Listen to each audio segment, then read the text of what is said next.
대체로 재난이라고 하면 우리들은 우연히 발생한 대형 사고 또는 소방 안전의 문제로만 생각하는 경향성이 있어요. 하지만 현대사회의 재난은 그렇게 단순히 하나의 요소로서만 접근할 수는 없는 거죠. 예를 들어 2,500명 이상의 인명피해가 발생했다고 알려진 미국 역사상 가장 강력한 폭풍이었던 2005년의 허리케인 카트리나처럼 그것과 연결된 다양한 조건들로 인해서 사회적 재난으로 확장되는 경우를 우리는 볼 수 있거든요. 그 재난에는 정부의 부실 대응, 도덕적 해이, 기업의 이윤 추구, 그리고 사회적 책임 회피 등이 결합되면서 말 그대로 단순히 자연 재난이 아니라 사회적 재난으로 확대되는 어떤 그런 사례였거든요. 사회적 재난을 주제로 하는 본 강의는요. 그래서 재난의 발생 요인을 정치, 경제, 사회, 문화적 요인들로 접근하고요.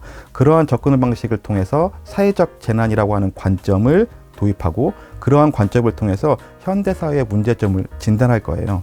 그리고 그렇게 나오는 진단을 가지고 앞으로 발생하게 될 사회적 재난의 대응 방안을 인문학적으로 모색하는 데 목적을 두고 있는 과목이라고 할 수 있을 것 같습니다. 그러면 이 재난을 좀 방지하고 또 이에 대응하기 위한 사회적인 장치를 마련할 때 인문학적인 시각이 필요한 이유는 무엇일까요?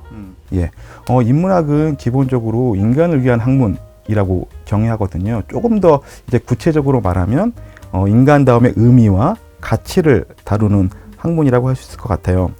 그런데 사회적 재난의 발생과 진행 과정을 한번 곰곰이 살펴보면 거기엔 어떤 비인간적인, 비윤리적인 문제들이 항상 동반되어 왔어요. 네. 그런데 우리는 그것을 진지하게 성찰하거나 반성하지 않았고요. 언제나 다시 사회적 참사는 반복되고 있죠. 그렇기에 사회적 재난을 분석하는 데에서는 객관적인 어떤 분석, 과학적인 분석도 필요해요. 하지만 그것과 동시에 그러한 발생과 진행 과정을 분석하는 데 있어서 또 다른 시각이 저는 필요하다고 보이거든요. 그게 바로 인문학적 시각인 것 같아요. 피해자의 고통에 대한 어떤 공감, 그 다음에 치유의 문제, 사회적 추모의 문제, 이런 것들을 총체적으로 고민하고 특히 인문학적으로 접근해야만 어떤 사회적 재난을 조금 더 줄일 수 있지 않을까. 그래서 사회적 재난에 대한 인문학적 이해가 필요한 이유가 바로 거기에 있지 않을까, 저는 그렇게 생각하고 있습니다.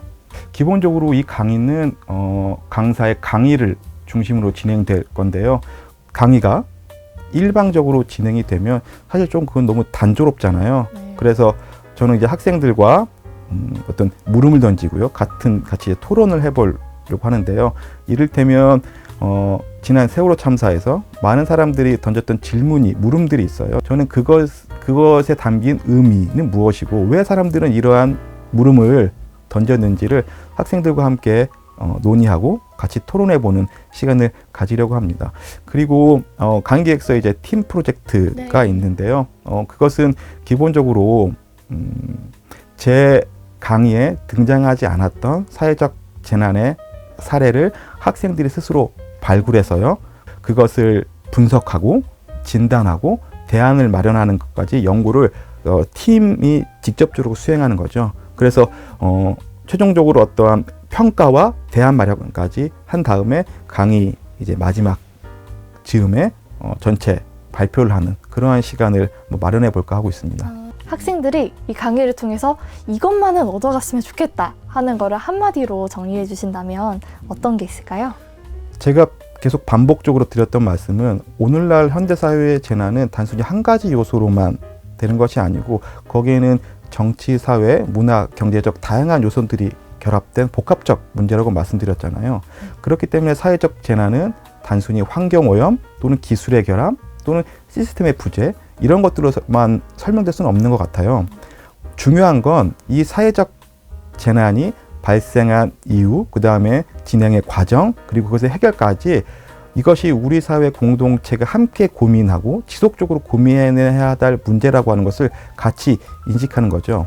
아주 단적으로 말하면 사회적 재난에 대한 우리들의 인문적 소양을 증진시키고 그것에 대한 우리 공동체의 책임의식을 함께 나누는, 그러니까 저를 포함해서요. 함께 나누는 것을 목표로 한다. 그것만은 우리가 가져갔으면 좋겠다라고 말씀드릴 수 있을 것 같아요.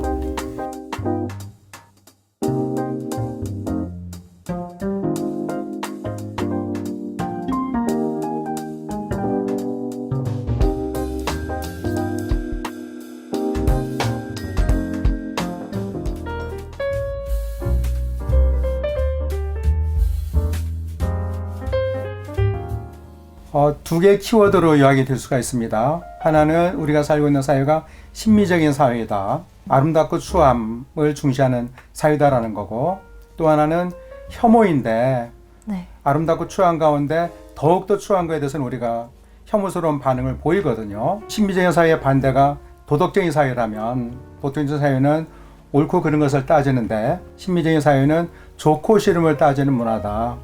그러한 문화에서 혐오라는 감정이 폭발하게 되었다. 이런 문제의식을 가지고 이 교과목을 만들게 됐습니다. 그러면 이 수업은 어떻게 진행이 되는지 구체적으로 알고 싶습니다. 강의하고 토론 발표 병행을 하게 되는데요. 네. 신미적 사회와 혐오라는 주제로 다양한 소제목들을 다루게 돼요. 기쁨, 슬픔, 고통, 폭력 등등 이런 문제를 다루게 되는데, 그런 문제들에 대해서 제가 쓴 책을 중심으로 강의를 하긴 하지만 학생들이 그러한 주제를 나름대로 생각해보고 나름대로 리서치를 해서 그 주제를 발표하는 기회를 갖고, 그리고 거기에 대해서 이제 내가 이런저런 코멘트를 하고, 그렇게 하다 보면 일방적으로 강의하면보다 훨씬 더 역동적이 되지 않을까. 네네. 그리고 또 학생들이 교수에 대해서 비판하고 또 딴지를 걸 수도 있는 거고요. 학생들에게 그런 식으로 발표할 수 있는 기회를 부여하려고 합니다. 그렇다면 이 강의의 목표가 궁금한데요. 교수님의 강의를 통해서 학생들이 이렇게 변화했으면 좋겠다 하는 거를 한마디로 정리해 주신다면 어떤 게 있을까요? 다시 말하자면 우리가 아름답고 추함을 중심으로 사회가 돌아가는 그러한 신미적인 사회에 살고 있는데, 근데 어느새 우리도 모르게 혐오라는 감정, 부정적인 감정에 푹 빠져 있어요. 네. 그러면 나도 부정적인 감정, 혐오에 쩔어서 혐오스러운 인간이 될 수가 있거든요. 네. 따라서 우리가 어떻게 혐오의 감정에 수동적으로 끌려가는 게 아니라 어떻게 내가 내 감정의 주인으로서 나를 심미적으로 아름답게 완성할 수 있을 것인가. 따라서 이 강의의 목표는 아름다운 사람 되기, 내가 원하는 나를 작품으로 완성하기.